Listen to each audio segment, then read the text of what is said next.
देखिए यहाँ पर है मेंस्ट्रुअल साइकिल, मासिक चक्र। मासिक चक्र को आवर्त चक्र के नाम से भी जाना जाता है।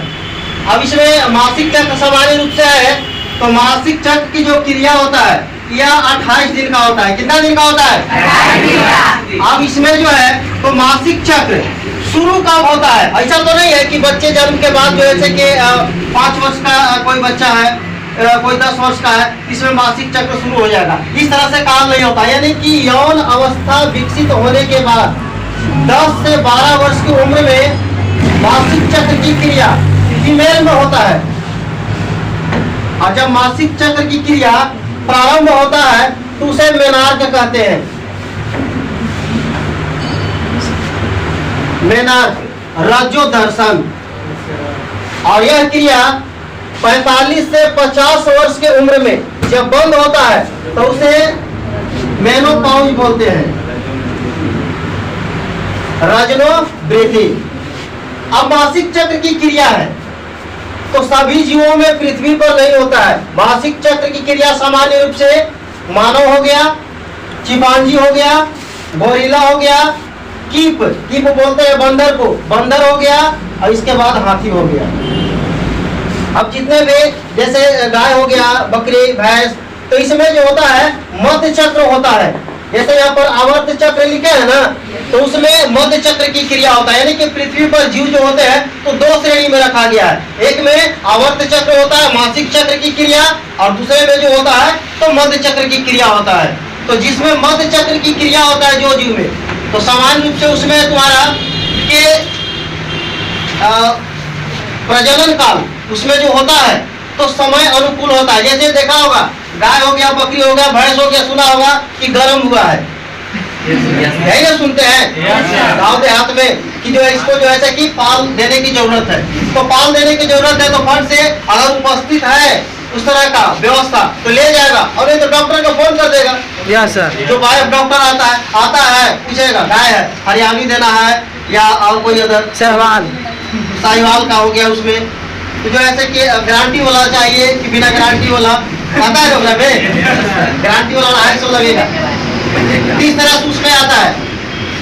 अब यहाँ पर देखो मासिक चक्र की जो क्रिया होता है तो मासिक चक्र क्यों जरूरी है? क्योंकि उसमें अंडाणु बनता है। अंडाणु की क्रिया जो होता है इसमें मासिक चक्र के बाद ही अंडाणु बनता है, और जब तक अंडाणु नहीं बनेगा तो निषेचन की क्रिया नहीं होगा। ऐसा नहीं है कि अंडाणु बन गया तो निषेचन तुरंत हो जाएगा। अब यहाँ पर देखो मासिक चक्र की क्रिया में मासिक चक्र 28 दिन का होता है, जिसमें 4 स्टेज है। प्रथम स्टेज जो होता है इसको बोलते हैं ब्लीडिंग फेज, रक्त प्रवस्था। और यह जो रक्त प्रवस्था होता है तो इसमें रक्त का स्राव होता है। कम से कम 1 से 2 दिन, कम से कम 1 से 2 दिन हो गया, अधिकतम 7 दिन, और औसतन जो एवरेज रखा गया है वो 4 से 5 दिन है। जैसे किसी महिला में है कि 1 से 2 दिन ही रक्त का स्राव होगा, किसी में जो है 4 से 5 दिन, और अधिकतम होगा ज्यादा से ज्यादा तो 7 दिन। तो 7 दिन, 8 दिन, 10 दिन वैसे महिला में होता है जिसका शारीरिक जो शरीर जो होता है अत्यंत कमजोर है, उसमें अधिक रक्त का स्राव होता है।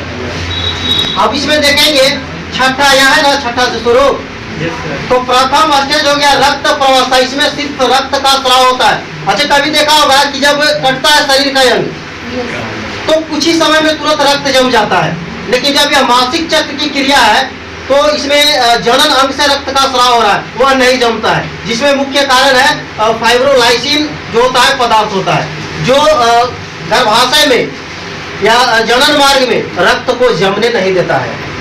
दूसरा देखो यहाँ पर फॉलिकल स्टेज, यानी कि पुटक प्रवस्था। पुटक प्रवस्था में समान रूप से होता है, इसमें अंडाणु का विकास होता है। 6ठे से 13वें दिन तक अंडाणु का विकास होता है, और अंडाणु के विकास में जो होता है यहाँ पर देख रहे हैं कि पीयूष ग्रंथि से FSH और LH हार्मोन है पिट्यूटरी ग्लैंड से। और फॉलिकल स्टेज में यहाँ पर 6ठे दिन से लेकर 13वें दिन तक अंडाणु का निर्माण होगा यहाँ तक। इसके बाद यहाँ पर ग्राफियन फॉलिकल है, और इससे 14वें दिन अंडाणु का जो है यहाँ पर निक्षेपण हो जाएगा। और जब 14वें दिन अंडाणु का निक्षेपण होगा कि कहाँ पहुंचेगा? फाइलोपियन ट्यूब में, अंडवानी नली में पहुंचेगा ना। तो अब देखो यहाँ पर अगर कोई भी व्यक्ति, महिला अगर 13वें दिन से लेकर और यह 17वें दिन तक सामान्य रूप से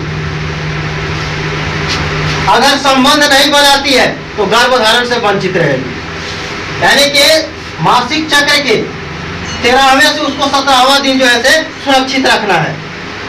बाकी इन्हें जितना भी है इधर कोई दिक्कत नहीं है। इसलिए कि अंडाणु का निक्षेपण होगा 14वें दिन, लेकिन शुक्राणु के भी क्षमता है 48 घंटा। अब मान लो कोई 13वें दिन संबंध बना लिया तो 48 घंटा जीवित है शुक्राणु, जैसे वाले से अंडाणु आएगा निषेचन फट से कर लेगा। इसलिए यहाँ पर बोला जाता है कि 13वें दिन से लेकर 17वें दिन तक। अब 14वें दिन अंडाणु है, ऐसा नहीं है कि अंडाणु बना और तुरंत 15वां दिन नहीं उसको शुक्राणु मिला तो एकदम खत्म हो गया। तो पहले इसमें कॉर्पस लुटियम आ जाता है जो यह पीले रंग का पित्त पिंडक है, और इससे जो है तो प्रोजेस्टेरोन हार्मोन अभी यहाँ से स्राव होने लगेगा, या ओवरियन हार्मोन है। अब इसका स्राव बढ़ने लगेगा, स्राव बढ़ेगा तो धीरे धीरे उसको तोड़ेगा, टाइम लगेगा तोड़ने में। अब जैसे यहाँ से टूटता है कि देख रहा है परत, अगर निषेचन नहीं हुआ या परत अब यहाँ से गर्भाशय का परत ही मोटा होने लगेगा। गर्भाशय का जो अंतर परत है अब धीरे धीरे वो मजबूती प्रदान करेगा। यहाँ पर देखो रक्त का स्राव हुआ, गर्भाशय का जो स्तर था वो जो है यहाँ से रक्त के स्राव में मई को झिल्ली के टूट कर बाहर निकल गया। अब इसके बाद यहाँ पर देख रहे हैं चौथा स्टेज है न्यूक्लियर फेज इसको बोलते हैं। अब यह जो हो गया तो कॉर्पस लुटियम के बाद कॉर्पस एल्बिकेंस में बदल जाएगा, और जैसे ही कॉर्पस एल्बिकेंस में बदला यहाँ पर देख रहे हैं स्तर ऊंचा हो गया ना। यानी कि अब पूर्ण रूप से अंडाणु है अब डीजेनरेट हो गया, यहाँ पर खत्म हो गया। अब जब खत्म हो गया तो पुनः यह चक्र जो है कि 1 नंबर पर फिर आ जाएगा, 1 तारीख से फिर प्रारंभ हो जाएगा। किसी किसी में होता है कि मासिक चक्र की क्रिया लगातार नहीं होता है, और जिसमें मासिक चक्र की क्रिया लगातार नहीं होता है उसमें अंडाणु नहीं बनता है। जैसे मान लो कि अभी 7वां महीना है, 7वां माह में मासिक चक्र हुआ, 8वें माह में नहीं हुआ, 9वें माह में हुआ, कि लगातार हुआ, अल्टरनेट न हो गया। तो इसलिए इस प्रकार के जिस महिला में होता है मासिक चक्र की क्रिया तो अंडाणु नहीं बनता है, और नहीं वह जो है कि संतान को उत्पत्ति कर सकती है। मासिक चक्र की क्रिया लगातार होना चाहिए।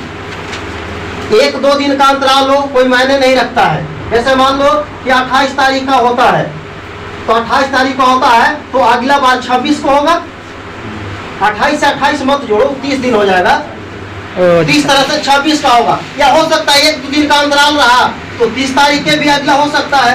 तो ये कोई मायने नहीं है, 1-2 दिन फर्क हो सकता है, आगे पीछे हो सकता है, लेकिन मासिक चक्र की क्रिया नियमित होना चाहिए। बस इसमें समान रूप से मासिक चक्र की क्रिया है, पुरुष हो या महिला, अगर उसको पूर्ण रूप से पता है तो बस ये 13 से 17वां दिन कंट्रोल कर ले। इसमें जो है किसी प्रकार का कोई खतरा नहीं है, और नहीं कोई इसमें जो है खतरा, यानी प्राकृतिक विधि इसको कहा जाता है। अपने आप में नियंत्रित करेगा, प्राकृतिक रूप से स्वस्थ रहेगा, मस्त रहेगा। चलो इसको जो है कि पहले थ्योरी लिख लो, इसके बाद